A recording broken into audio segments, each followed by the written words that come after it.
Hello everyone, welcome to learn with Halima. आज हम BBMKU F5 UG English major paper 15 literature of Indian diaspora के सबसे important topic background reading को बहुत ही simple Hindi में समझेंगे।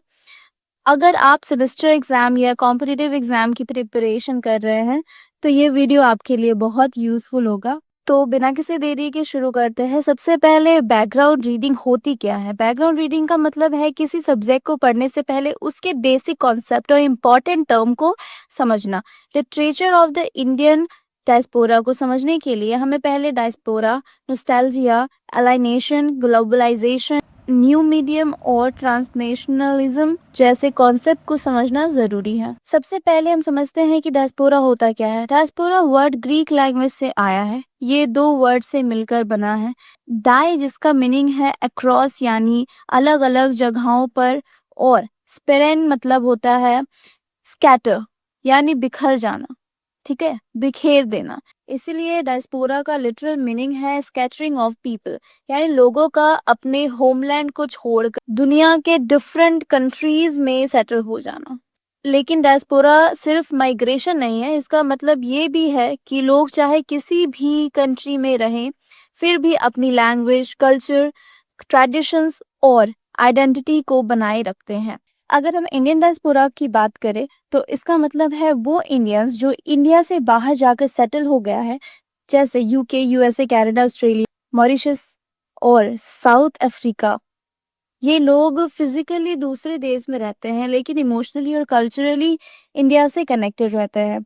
इंडियन माइग्रेशन की शुरुआत ब्रिटिश कॉलोनियल पीरियड में हुई थी, जब हजारों इंडियंस को इंडेंजर्ड लेबरर्स के रूप में मॉरिशस, फिजी, त्रिनिदाद और गुयाना भेजा गया था। बाद में इंडिपेंडेंस के बाद लोग एजुकेशन, जॉब, बिजनेस और बेटर अपॉर्चुनिटीज के लिए फॉरेन कंट्री में माइग्रेट करने लगे।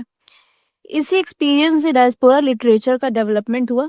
इस लिटरेचर में राइटर्स अपने migration experience, identity crisis, home sickness, cultural conflict और बिलोंगिंगनेस जैसे इशू को एक्सप्रेस करते हैं। अब हम बात करते हैं नॉस्टैल्जिया। नॉस्टैल्जिया का सिंपल मीनिंग है होम की याद, मतलब घर की याद, यानी अपने होमलैंड, फैमिली, कल्चर और चाइल्डहुड को याद करके इमोशनल फील करना। जब कोई इंसान अपने देश से दूर रहते हैं तो उसे अपने घर, अपने लोग, अपनी लैंग्वेज और अपने ट्रेडिशंस की बहुत याद आती है।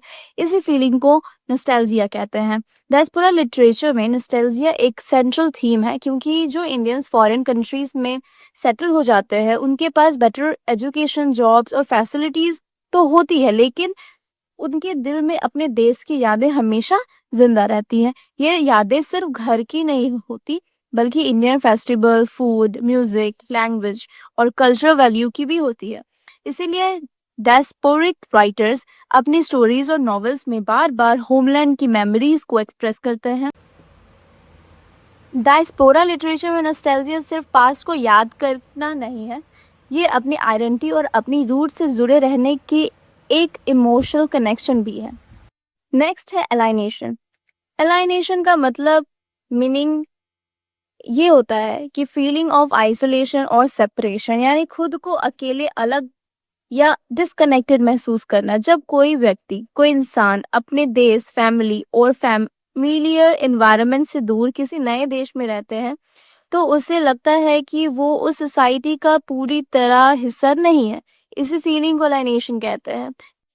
डायस्पोरा लिटरेचर में एलाइनेशन एक मेजर थीम है। जब इंडियंस फॉरेन कंट्रीज में सेटल होते हैं तो उन्हें लैंग्वेज, कल्चर, लाइफस्टाइल और ट्रेडिशंस में बहुत डिफरेंसेस देखने को मिलता है। इन डिफरेंसेस की वजह से उन्हें कभी कभी लोनलीनेस और आइडेंटिटी क्राइसिस फील होता है। जैसे कि अगर एक इंडियन स्टूडेंट हायर स्टडीज के लिए यूके या यूएसए जाता है तो शुरू में उसे लैंग्वेज, फूड, फेस्टिवल और सोशल लाइफ सब कुछ अलग अलग लगता है। कभी कभी वो अपने आप को वहाँ आउटसाइडर महसूस करता है। ये फीलिंग ही एलाइनेशन है, ठीक है। डायस्पोरिक राइटर्स अपनी नॉवेल्स और स्टोरीज में दिखाते हैं कि एक माइग्रेंट अपनी ओल्ड आइडेंटिटी और न्यू आइडेंटिटी के बीच स्ट्रगल करता है। इसी स्ट्रगल की वजह से उनके अंदर लोनलीनेस, कंफ्यूजन और इमोशनल कॉन्फ्लिक्ट पैदा होता है, ठीक है। अब नेक्स्ट है ग्लोबलाइजेशन। ग्लोबलाइजेशन आप सब जानते ही होंगे, पर उसको थोड़ा और डिटेल में समझते हैं। जैसे इसका मतलब तो यही होता है process of connecting the world, ठीक है। इसके थ्रू हम लोग वर्ल्ड से कनेक्ट होते हैं, यानी दुनिया के अलग अलग कंट्रीज के इकोनॉमिकल, सोशल, कल्चरल और टेक्नोलॉजिकल लेवल पर एक दूसरे से जुड़ते हैं, ठीक है। ग्लोबलाइजेशन की वजह से आज लोग एक कंट्री से दूसरी कंट्री में आसानी से ट्रैवल, स्टडी, वर्क और बिजनेस कर सकते हैं। Internet, mobile phone, social media और मॉडर्न ट्रांसपोर्टेशन ने पूरी दुनिया को एक ग्लोबल विलेज बना दिया है। अगर हम डायस्पोरा लिटरेचर के कॉन्टेक्स्ट में देखें तो ग्लोबलाइजेशन ने माइग्रेशन को बहुत बढ़ावा दिया है। आज बहुत से Indians better education, job, business opportunities के लिए यूएसए, यूके, कनाडा, ऑस्ट्रेलिया जैसे कंट्रीज में सेटल हो रहे हैं। लेकिन ग्लोबलाइजेशन सिर्फ अपॉर्चुनिटीज ही नहीं लाता है, बल्कि कुछ चैलेंजेस भी लाता है। जब लोग एक नए कंट्री में जाते हैं तो उन्हें डिफरेंट कल्चर, लैंग्वेज और लाइफस्टाइल के साथ एडजस्ट करना पड़ता है। इसी वजह से आइडेंटिटी क्राइसिस, कल्चरल कॉन्फ्लिक्ट और अलाइनेशन जैसे इश्यूज भी सामने आते हैं। डायस्पोरा राइटर अपने नॉवेल और स्टोरीज में दिखाते हैं कि ग्लोबलाइजेशन ने लोगों को दुनिया से कनेक्ट तो किया है, लेकिन अपनी रूट्स और आइडेंटिटी को बचाए रखने भी उतना ही इम्पोर्टेंट है। नेक्स्ट हम बात करेंगे ट्रांसनेशनलिज्म। ट्रांसनेशनलिज्म दो वर्ड से मिलकर बना है। ट्रांस जिसका मतलब होता है अक्रॉस या बियॉन्ड, और नेशनल का मतलब होता है नेशन। इसलिए ट्रांसनेशनलिज्म का सिंपल मीनिंग है एक से ज़्यादा कंट्रीज के साथ कनेक्टेड रहना। डायस्पोरा का कॉन्टेक्स्ट में ट्रांसनेशनलिज्म का मतलब है कि एक माइग्रेंट सिर्फ नए देश में ही नहीं रहता, बल्कि अपने होमलैंड से भी स्ट्रॉन्ग कनेक्शन बनाए रखता है। ये connection family, culture, language, business, education और टेक्नोलॉजी के थ्रू बना है। आज के टाइम में internet, social media, WhatsApp, video call और एयर ट्रैवल की वजह से माइग्रेंट अपने होम कंट्री से आसानी से जुड़े रहते हैं। वो अपने फेस्टिवल सेलिब्रेट करते हैं, फैमिली से बात करते हैं, इंडिया की न्यूज़ देखते हैं और अपनी कल्चर को नेक्स्ट जनरेशन तक पहुंचाते हैं। डायस्पोरा लिटरेचर में ट्रांसनेशनलिज्म दिखाता है कि माइग्रेंट्स की आइडेंटिटी सिर्फ एक कंट्री तक सीमित नहीं होती, उनकी आइडेंटिटी होम कंट्रीज और होस्ट कंट्री दोनों से मिलकर बनती है। नेक्स्ट हम समझेंगे न्यू मीडियम। न्यू मीडियम का सिंपल मीनिंग है मॉडर्न मीन्स ऑफ कम्युनिकेशन, यानी ऐसे डिजिटल प्लेटफॉर्म और टेक्नोलॉजीज जिनके थ्रू लोग एक दूसरे से आसानी से कनेक्ट हो सकते हैं, जैसे internet, social media, email, WhatsApp, Facebook, Instagram, YouTube और वीडियो कॉल। डायस्पोरा लिटरेचर के कॉन्टेक्स्ट में न्यू मीडियम का बहुत इंपॉर्टेंट रोल है। पहले जब लोग अपने देश से बाहर जाते थे तो फैमिली से बात करने के लिए लेटर का सहारा लेते थे और जवाब आने में कितने दिन, महीने लग जाते थे। लेकिन आज टेक्नोलॉजी की वजह से माइग्रेंट अपनी फैमिली और फ्रेंड्स से हर रोज वीडियो कॉल या व्हाट्सएप के थ्रू बात कर सकते हैं। इससे उनका इमोशनल कनेक्शन अपने होमलैंड से बना रहता है।